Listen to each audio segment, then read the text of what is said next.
যখনই আপনি ইস্টার দ্বীপে পা রাখবেন, যার স্থানীয় নাম রাপা নুই, আপনি তাদের তীক্ষ্ণ দৃষ্টি অনুভব করবেন।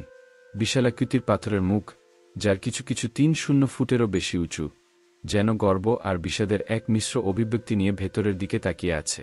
পর্যটকদের কাছে এই মোয়াইগুলোকে দেখতে শান্ত ও সৌম্য লাগে, কিন্তু আসল সত্যটা আরও অনেক বেশি অন্ধকার। এগুলো কেবল শিল্পের নিদর্শন ছিল না, এগুলো ছিল ক্ষমতার প্রতীক, নিয়ন্ত্রণের স্তম্ভ এবং এক ধ্বংস হতে থাকা সভ্যতার বন্দী। বহুদিন আগে যখন ইউরোপীয়রা এই দ্বীপে আসেনি, তখন রাপা নুই ছিল এক সবুজ স্বর্গ। পাম গাছে ভরা বন আর পাকপাখালিতে পূর্ণ ছিল চারপাশ। এখানকার মানুষ কৃষিকাজ, মাছ ধরা এবং তাদের পূর্বপুরুষদের সাথে গভীর আত্মিক বন্ধনের মধ্য দিয়ে জীবনযাপন করত। আগ্নেয় শিলা থেকে অত্যন্ত পরিশ্রম করে তৈরি করা এই মোয়াইগুলো কেবল পূর্বপুরুষদের প্রতি শ্রদ্ধা জানানোর জন্য ছিল না। ধারণা করা হতো যে এগুলো মানা নামের এক আধ্যাত্মিক শক্তিকে ধারণ করে, যা জীবিতদেরকে মৃতের সাথে যুক্ত করত। কিন্তু সময়ের সাথে সাথে মূর্তিগুলো একটি নীরব যুদ্ধের অস্ত্র হয়ে ওঠে।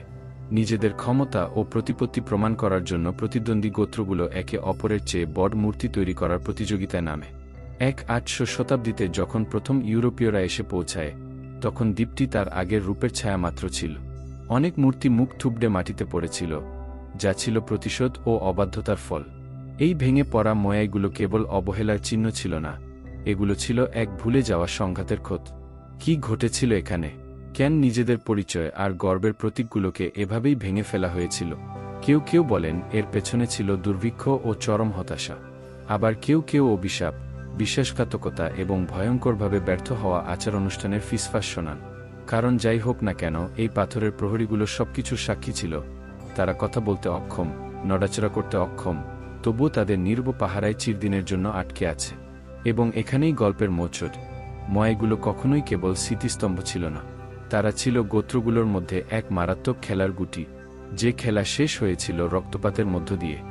রানুকি রারাকু আগ্নেয়গিরির ঢালে এমন এক জায়গা আছে, যাকে কর্মশালা না বলে সমাধিক্ষেত্র বলাই বেশি যুক্তিযুক্ত। এখানেই মোয়াইগুলোর জন্ম হয়েছিল, নরম আগ্নেয় শিলা থেকে খোদাই করে তৈরি করা হয়েছিল। কিন্তু এখানেই অনেকগুলোকে ফেলে যাওয়া হয়েছে, যেন সময় সেখানে থমকে আছে।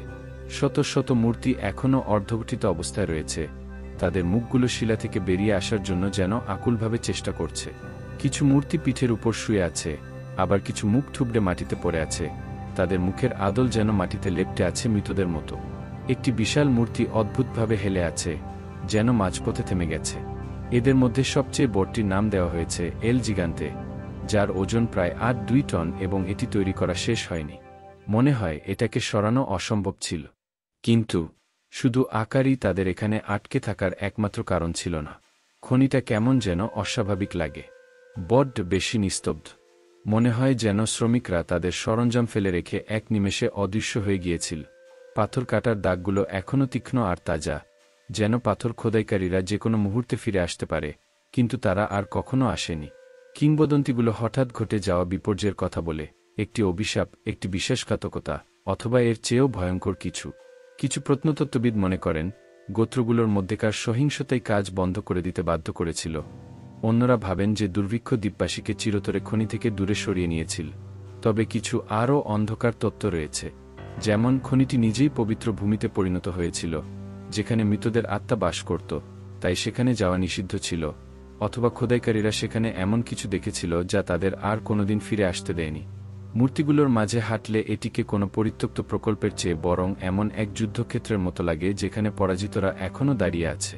তাদের শূন্য চোখগুলো কোথাও তাকিয়ে নেই, তবুও মনে হয় তারা যেন আপনাকে অনুসরণ করছে। আর যত আপনি খনির গভীরে যাবেন, এই অনুভূতি তত তীব্র হবে যে আপনি একা নন। শতাব্দীর পর শতাব্দী ধরে এই ধারণাটি অভিযাত্রী এবং বিজ্ঞানীদের একইভাবে মুগ্ধ করেছে। দ্বীপবাসীরা কিভাবে এই বিশাল পাথরের দৈত্যগুলোকে খনি থেকে তাদের চূড়ান্ত গন্তব্যে নিয়ে গিয়েছিল। জনপ্রিয় গল্পটি ছিল যে মোয়াইগুলো যেন জীবন্ত প্রাণীর মতো দড়ির সাহায্যে হেলে দুলে হেঁটে যেত। কিন্তু নতুন প্রমাণ বলছে যে এটা হয়তো খুবই সরল একটা ধারণা, খুব গোছানো, এবং এর নিচে আরও অনেক অদ্ভুত সত্য লুকিয়ে আছে। দ্বীপের কিংবদন্তিগুলো মানা নামক এক আধ্যাত্মিক শক্তির কথা বলে, যা এতটাই শক্তিশালী ছিল যে এটি মূর্তিগুলোকে প্রাণবন্ত করতে পারত।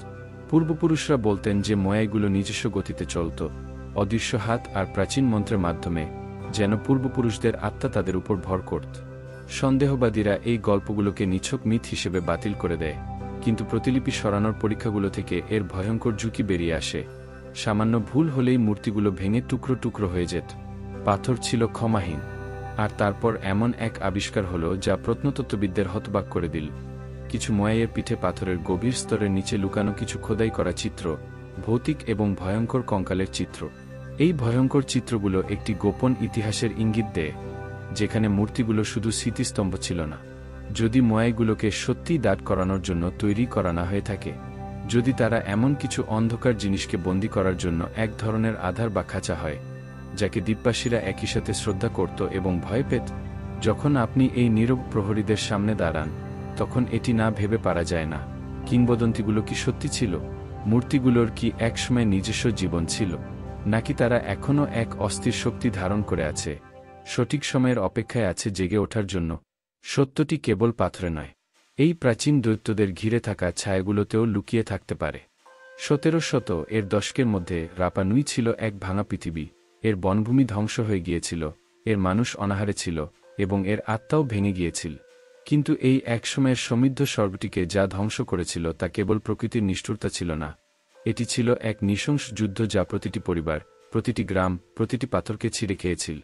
একসময় পবিত্র রক্ষক হিসেবে পূজিত মোয়াইগুলো এই বিশৃঙ্খলার শিকার হয়েছিল। অদৃশ্য শক্তির দ্বারা পরাজিত দৈত্যদের মতো তাদেরও হিংস্রভাবে টেনে নামানো হয়েছিল। কিছু মূর্তির মাথা ভেঙে ফেলা হয়েছিল, অন্যগুলোকে মাঝখান থেকে ফাটানো হয়েছিল। প্রতিটি ভাঙা মূর্তি ছিল এক একটি বার্তা, ঘৃণা, প্রতিশোধ এবং ভয়ের এক ঘোষণা। ভূমিকে একেবারে ন্যাড়া করে ফেলা হয়েছিল, আর নৌকা বা সরঞ্জাম তৈরির জন্য কোনো গাছ না থাকায় দ্বীপবাসীরা নিজেদের মধ্যেই হিংস্র হয়ে উঠল। হতাশা এমন সব ভয়ঙ্কর জিনিস জন্ম দিচ্ছিল যা কেউ মুখ ফুটে বলতে সাহস করত না। অনাহার থেকে নরখাদকের সৃষ্টি হয়েছিল, বিশ্বাস ভেঙে গিয়েছিল, ক্ষমতা ও টিকে থাকার জন্য গোত্রগুলো রক্তক্ষয়ী যুদ্ধে লিপ্ত হয়েছিল। এই অন্ধকারের মাঝে এক নতুন ব্যবস্থা জন্ম নিল, বার্ডম্যানের উপাসনা, যেখানে যোদ্ধারা আধিপত্য অর্জনের জন্য মারাত্মক দৌড়ে নিজেদের জীবন বাজি রাখত। তাদের নৃশংস প্রতিযোগিতাগুলো পুরনো রীতিনীতিকে প্রতিস্থাপিত করল, যা এক মৃত্যুমুখী সভ্যতার লক্ষণ ছিল। যে মূর্তিগুলো একসময় মানুষকে রক্ষা আর একত্রিত করার প্রতীক ছিল, সেগুলোই ধ্বংসের প্রতীকে পরিণত হয়েছিল।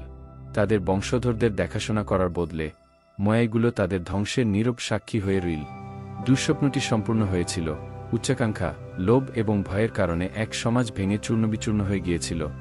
যুদ্ধ আর অনাহারে এটি এমনভাবে ছিন্নভিন্ন হয়ে গিয়েছিল যে শেষ পর্যন্ত বাতাসে ফিসফাস আর মাটিতে পড়ে থাকা ভাঙা পাথর ছাড়া আর কিছুই অবশিষ্ট ছিল না। এই নীরব প্রহরীগুলো দ্বীপের রক্ষক ছিল না, তারা ছিল এর অভিশাপ।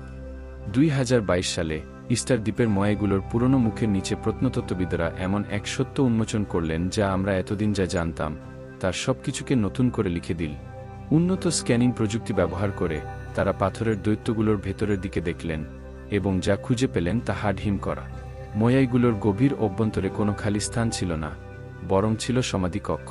এর ভেতরে ছিল সেই মানুষদের দেহাবশেষ যারা এই বিশাল মূর্তিগুলো তৈরি করেছিল। তারা কোনো সম্মানিত পূর্বপুরুষ ছিলেন না, বরং ছিলেন বলি দেওয়া শ্রমিক, যাদের হাটগুলো এক সভ্যতার অন্ধকার হতাশার এক নির্মম প্রমাণ।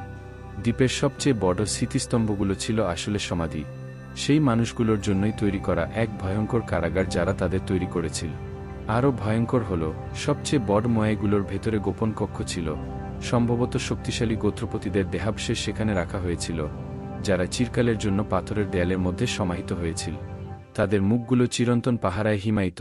এই মূর্তিগুলো কেবল অতীতের স্মৃতিস্তম্ভ ছিল না, তারা ছিল দ্বীপবাসীদের ক্ষমতার সাথে লেগে থাকার শেষ মরিয়া চেষ্টার জীবন্ত স্মারক। শেষ যে মোয়াইটি তৈরি করা হয়েছিল তা অসমাপ্ত অবস্থায় ফেলে রাখা হয়েছিল। এর বিকৃত যন্ত্রণার অভিব্যক্তি পাথরের মধ্যে জমে আছে, এক যন্ত্রণাক্লিষ্ট মুখ যেন শূন্যতার দিকে তাকিয়ে আছে। চূড়ান্ত সত্যটি যতটা গভীর, ততটাই যন্ত্রণাদায়ক। এই মূর্তিগুলো কখনোই কেবল গর্ব বা সুরক্ষার প্রতীক ছিল না, তারা ছিল সমাধি, ফাঁদ এবং সতর্কবাণী। দ্বীপবাসীরা কেবল নিজেদের মাতৃভূমি পরিত্যাগ করেনি, তারা উচ্চাকাঙ্ক্ষা আর বিশ্বাসঘাতকতার ভারে চাপা পড়ে নীরব হয়ে গিয়েছিল। ইস্টার দ্বীপের মোয়াইগুলো আজ দাঁড়িয়ে আছে কোনো ভুলে যাওয়া স্বর্গের রক্ষক হিসেবে নয়, বরং এক সভ্যতার পতনের এক নির্মম প্রহরী হিসেবে, পাথরে খোদাই করা এক কঠোর স্মারক যে ক্ষমতা, যখন ভয় আর হতাশার দ্বারা বিকৃত হয়, তখন তা আমাদের সবাইকে ধ্বংস করার কারণ হয়ে দাঁড়াতে পারে। মোয়াইগুলো কখনোই কেবল পাথর ছিল না, তারা ছিল দ্বীপের সবচেয়ে অন্ধকার গোপন রহস্য।